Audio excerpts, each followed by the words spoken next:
해외 시장 같은 경우에도 북한과 관련된 리스크가 커지게 되면서 지난주에도 분위기가 좋지는 않았던 것 같아요. 전반적으로 점검을 하고 시작을 해보도록 하죠. 네, 그렇습니다. 지난주 어렵다는 것은 충분히 아실 것이고요. 자, 무엇보다 외국인들이 왜 이렇게 많이 팔았는지 그런 어떤 이슈가 상당히 좀 시장에 충격을 가져오고 있는데요. 시작 현재 외국인들 수급이 조금이나 좋아지고 있겠지만 아직까지 그런 부분들은 좀 정리되고 있지 않다 보겠습니다. 자, 화면을 보시면서 잠깐 시장에 대한 고민을 좀 말씀드릴 것 같은데요. 자, 무엇보다도 지난주 같은 경우에는 그 외국인들 가운데서 미국 증시가 급락의 모습을 보이겠습니다. 곧 보실 의미 가운데서 다우지수가 지난 일주일 기준으로 보면 약 1.3%대 지난주 어떤 약세 모습 보이겠고요. 자, 무엇보다도 지난주 금요일 가운데서는 외국계가 지난주 금요일 날 미국 다우지수가 소폭이나 매수했지만 그것은 지난주 금요일 날 순매수는 결국 미국이 기준금리를 이제 연장하겠다 그런 부분 속에서 미국 다우지수, 나스닥, S&P 500 지수가 상승했다 보겠습니다. 따라서 미국 지수가 지난주 금요일 날 상승했다고 이것이 한국 증시의 상승과 맞물리고 있는 것은 좀 적절치 않다 이렇게 보겠고요. 자, 무엇보다도 최근 들어서 달러, 엔 그리고 소위 국채금리가 지난주 금요일 날 소폭 상승했는데 그것이 결국 한국의 지역적 리스크라기보다도 미국에 앞서 강조드렸던 것처럼 지역적 리스크가 둔감됐기 때문에 상대적으로 결국 미국의 어떤 지수가 상대로 상승했다 이렇게 보겠습니다. 자, 무엇보다도 많은 분들이 결국 금에 대한 고민을 많이 보셔야 할 것 같은데요.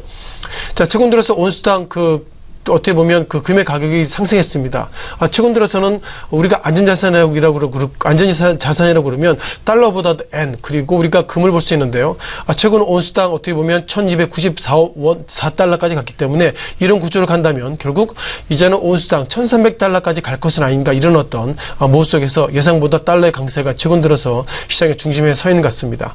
자, 그렇다면 우리가 결국 달러에 대한 모습을 좀 봐야 될 것 같은데요. 자, 무엇보다 최근 들어서는 지난 일주일 동안 정확하게는 수요일날, 목요일날, 금요일 동안 글로벌 증시가 약 1,700조가 하락했고요. 물론 오늘 한국 지수 상승했습니다만 지난주 수요일날, 목요일날, 금요일 가운데서도 한국의 지수도 결국 77조가 날아갔기 때문에 전체적으로 지역적 리스크가 한국을 비롯해서 글로벌 증시에 영향을 좀 미치겠다 보겠습니다.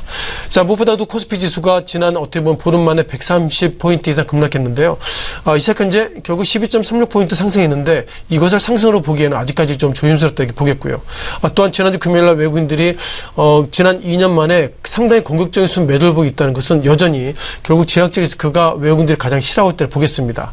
자, 그럼 여기서 마지막으로 보셔야 될 것은 결국 트럼프의 액션을 좀 보실 것 같은데요. 자, 트럼프 대통령이 어제도 그렇고 연일 어떻게 보면 말풍선을 쏟아붓는데 어쩌면 제가 지난 시간에도 말씀드렸던 것처럼 트럼프 대통령은 어떻게 보면 북한발 리스크 관련돼서 이것을 예상보다 상당히 좀 확대해서 보는 경향이 있는 것 같습니다. 어떻게 보면 미국의 어떤 월가 페이퍼를 보면 어떻게 보면 북한의 그 이런저런 말풍선은 그동안 이어졌었는데 트럼프 대통령이 이것을 너무 민감하게 받아들인 것은 아닌가 좀 평가를 가지고 있고요. 그러다 보니까 트럼프 대통령이 탄핵 관련 이슈 또한 지난 선거 과정에서 도와줬다고 추정하는 러시아 커넥션 이런 부분이 있기 때문에 예상보다 미국의 트럼프 대통령이 지금의 북한발 리스크를 좀 예상보다 확대해서 좀 보는 경향이 있다 이렇게 보기 때문에 지금부터는 트럼프 대통령의 코멘트를 조금 10% 이상은 좀 디스카운트해서 보시는 것이 맞다 이렇게 보겠고요. 자, 그런 관점을 보면 지난주 넘어서 이번 주 미국이 FOMC 의사록이나 수많은 이벤트가 있지만 지역적 리스크를 얼마나 트럼프 대통령이 계속 침소봉대하는지 그런 부분들이 글로벌 정치 그리고 한국 증시의 기본적인 팩트라고 말씀을 드리겠습니다.